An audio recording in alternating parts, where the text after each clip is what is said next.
विद्यार्थ्यांपैकी 65 विद्यार्थ्यांनी नोंदणी केलेली होती, 63 विद्यार्थ्यांनी परीक्षा दिलेली आहे, यामध्ये 9 विद्यार्थ्यांनी ट्रॉफी प्राप्त केलेली आहे आणि एकूण 24 विद्यार्थ्यांनी गोल्ड मेडल मिळवलेलं आहे।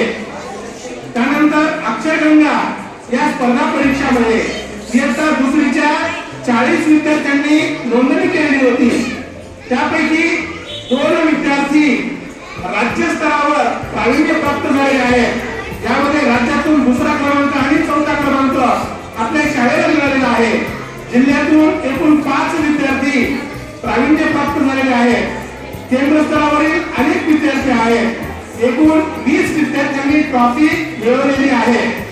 ज्युनियर IAS या राज्यस्तरीय स्पर्धा परीक्षेमध्ये एकूण 40 विद्यार्थी प्रविष्ट झाले होते, त्यापैकी 4 विद्यार्थ्यांनी ट्रॉफी मिळवलेली आहे। या विद्यार्थ्यांचं पहिलीपासूनच जे विद्यार्थी गुणवंत आहेत, प्रावीण्य प्राप्त आहेत, त्या विद्यार्थ्यांचं कौतुक होणं गरजेचं आहे। त्यांना आपण प्रेरणा देण्यासाठी आज या सत्कार समारंभाचं आयोजन केलेलं आहे। या कार्यक्रमास मंचावरील सर्व मान्यवर उपस्थित आहेत आणि आपण बहुसंख्य पालक आपला अमूल्य वेळ देऊन या कार्यक्रमास आपण उपस्थित राहिलात, त्याबद्दल सर्व पालकांचे मी शाळेच्या वतीनं पुनश्च एकदा स्वागत करतो, सर्व विद्यार्थ्यांचे स्वागत करतो आणि प्रास्ताविक थांबवतो। धन्यवाद।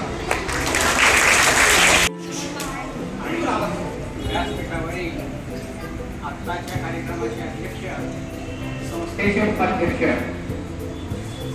आदरणीय व्यास गुरुजी, संस्थेचे सचिव आदरणीय कमलाकर दादा चौकाकर, शाळेचे मुख्याध्यापक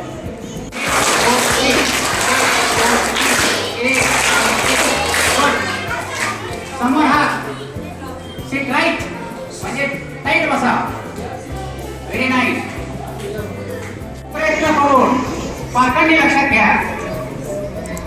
त्याच्यामध्ये आपला क्रमांक मिळवायचा आहे। हे सध्याचं जग आहे ना, हे स्पर्धेच आहे आणि म्हणून आपण त्या स्पर्धेमध्ये टिकलं पाहिजे। हे काम नुसत्या शाळेमधल्या शिक्षकाचंच असतं असं नाही, ते त्या पालकांचं पण असतं।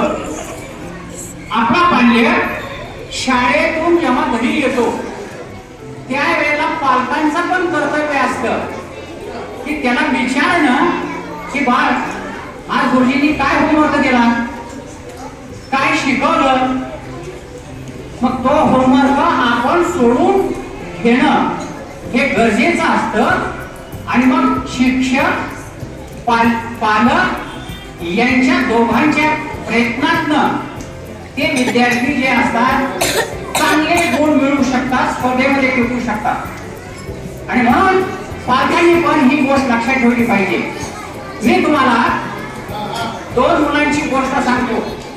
तुम्ही लहान लहान मुलं आहात। कसं आहे, एक रामू नावाचा विद्यार्थी आहे। तुम्हाला मी विचारलेल्या प्रश्नाची नंतर उत्तर द्यायची आहे, बरं का मुलांनो? हे बाळ,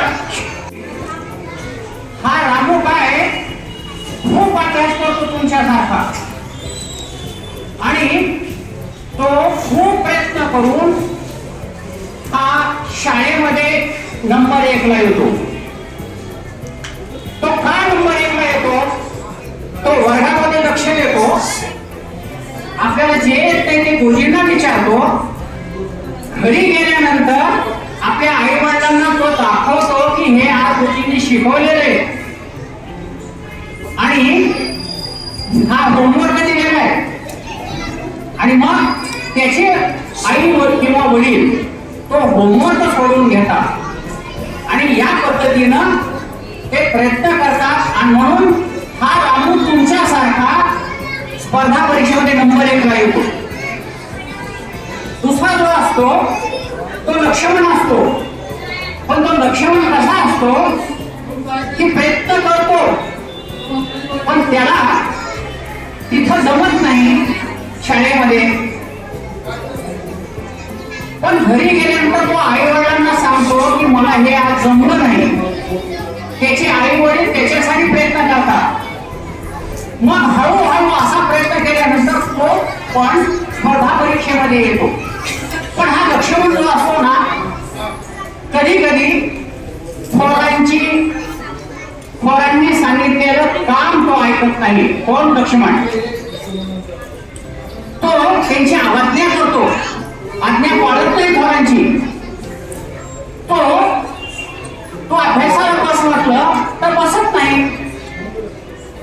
पण राम नावाचा जो विद्यार्थी असतो तो प्रत्येक वेळेला आपल्या आई वडिलांची आज्ञा पाळतो, गुरुजींची आज्ञा पाळतो, खूप अभ्यास करतो, खेळतो, सगळ्या गोष्टीमध्ये तो निपुण असतो. आणि म्हणून तो प्रथम येतो.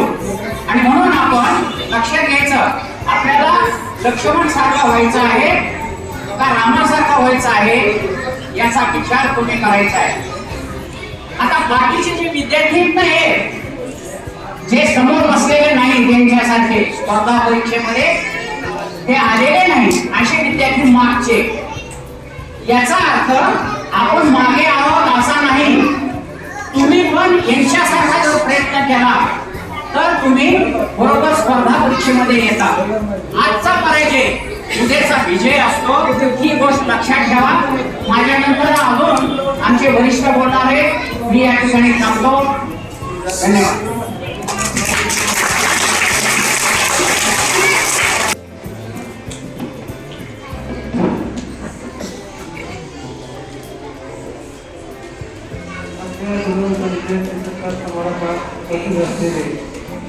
माझे सरकारी संस्थेचे उपाध्यक्ष व्यासबंदी या व्यासबंदीने या ठिकाणी विद्यार्थी घडविण्यासाठी 40 वर्ष सेवा केलेली आहे.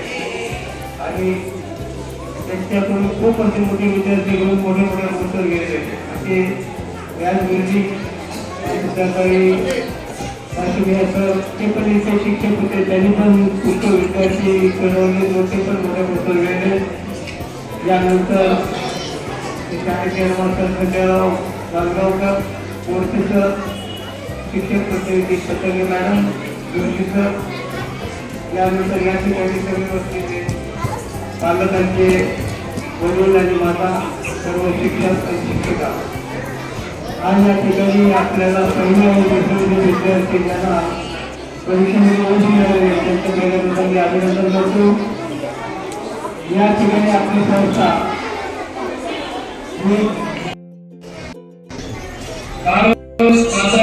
जय. भारत माता की, भारत माता की. असले पोरं तर अख्ख्या होल इंडियात झळा देऊन जातात. एवढे चांगले पोरं आहेत आपले. खरं आहे की नाही? मी काय करतो, काय करतो लगेच, इकडे लक्ष द्या. त्या विद्यार्थ्यांना परीक्षेमध्ये चांगले गुण मिळावे आणि बक्षीस मिळणार आहे, त्या विद्यार्थ्यांचं मी मनपूर्वक अभिनंदन करतो. काय आले पाहिजे.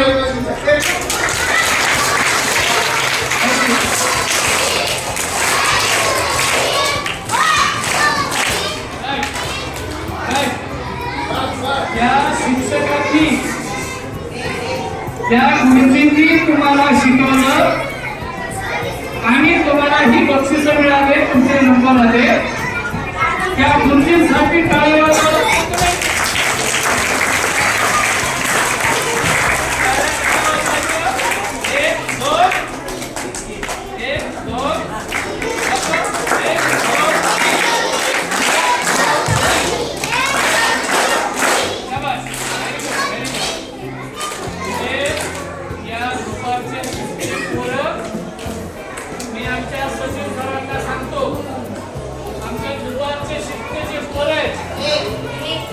एवढे हुशार आणि एवढी शिस्त त्यांची की त्यांना सुद्धा त्यांच्या शाळेतला दुसरीचा वर्ग आठवलं की म्हणजे की दुसरीत होतो. बरोबर आहे. एवढी शिस्त आपली चांगली पाहिजे आपल्या शाळेची. सरळ बसा, बैठे बैठे जाता.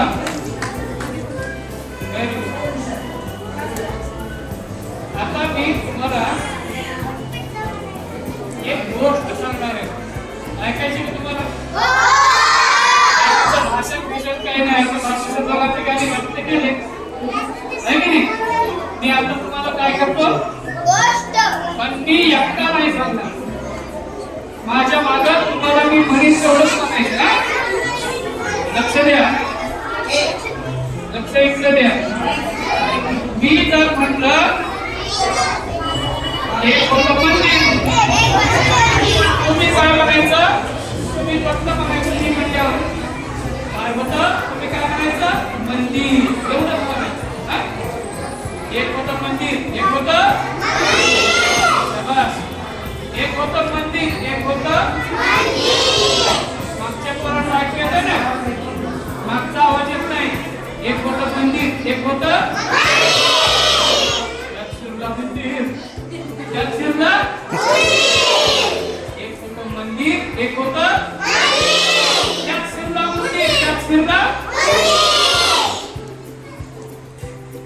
काय केला देवा?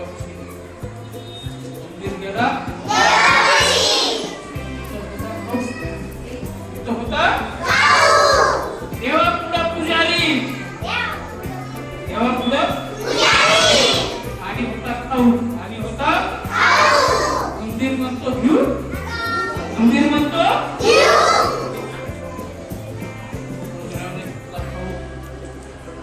घेतला. मंदिर गेला बाहेर,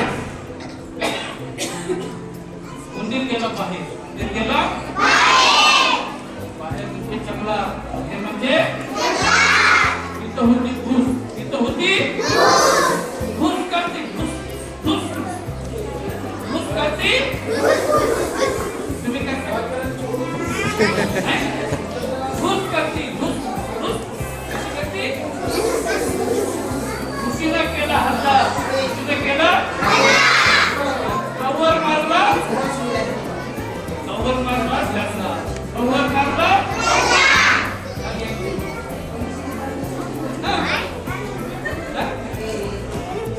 गोष्ट होती आणि आमची पोरं सगळी मोठी. तुम्ही काय आता 10 आहेत का? कोणत्या वर्गात आहे? किती मोठे? बालवाडीपेक्षा मोठे किती नाही? बालवाडीचे मोठ्या मुलांनी शांत बसावं. म्हणजे मग हे सांगतील त्यांच्या शाळेत जाऊन, त्यांच्या शाळेतले पोरं काय छान आहे असं सांगावं का नाही? यांनी आपल्या शाळेत जाऊन सांगायचं खालच्या शाळेतले पोरं भारी आहेत, सांगायचं का असं? शाळेत बसा, तुम्ही सांगा तुमच्या शाळेत आमची पोरं खूप चांगले आहेत ना? Very good. आता गाणे म्हणायचं आपण माझ्या मागे म्हणणार चुनू चुनू छलन छलन, चुनू चुनू छलन छलन, वाजती पायी चाळ, चुनू चुनू छलन छलन, वाजती पायी चाळ, दुडू दुडू चाले बाई, माझा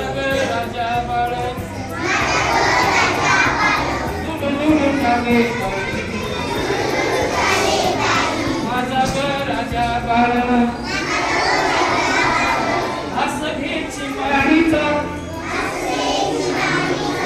हस घे चिमणीचा, चिमणी चिमाणी नाही, हस घे चिमणीचा, एक हात कावळाचा,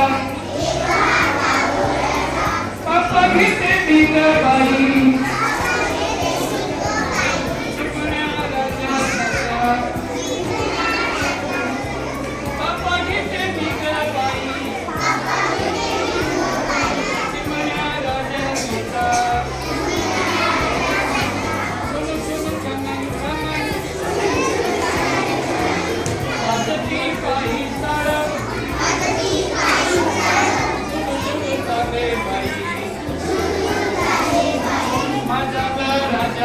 झालं चिमुकावून गेले घरी तू कर भोगो करी चिमुकावून गेले घरी तू कर भोगो करी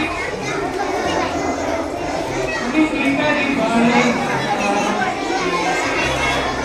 लागली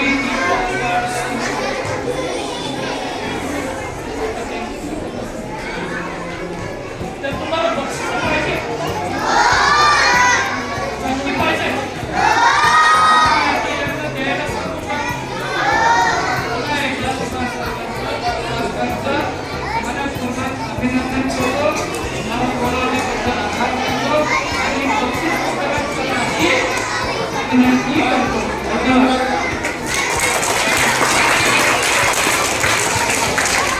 आताची घडी ज्या क्षणातील सर्व विद्यार्थी आतुरतेने वाट पाहत आहेत तो आनंदाचा क्षण म्हणजे बक्षीस वितरण. ट्रॉफी पाहिजे सगळ्यांना. जे विद्यार्थी बोलतील त्यांची ट्रॉफी मिळणार नाही. पहा, आज आपल्या विद्यार्थ्यांनी बुद्धिमत्ता पण इयत्ता दुसरीच्या विद्यार्थ्यांचे बक्षीस वितरण या ठिकाणी करणार आहोत.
दीदीच्या शाळेत आलो आपण. बाळा कुठं आलो तर आपण सांग बरं. सोन्या बघ दीदीची शाळा कशी आहे.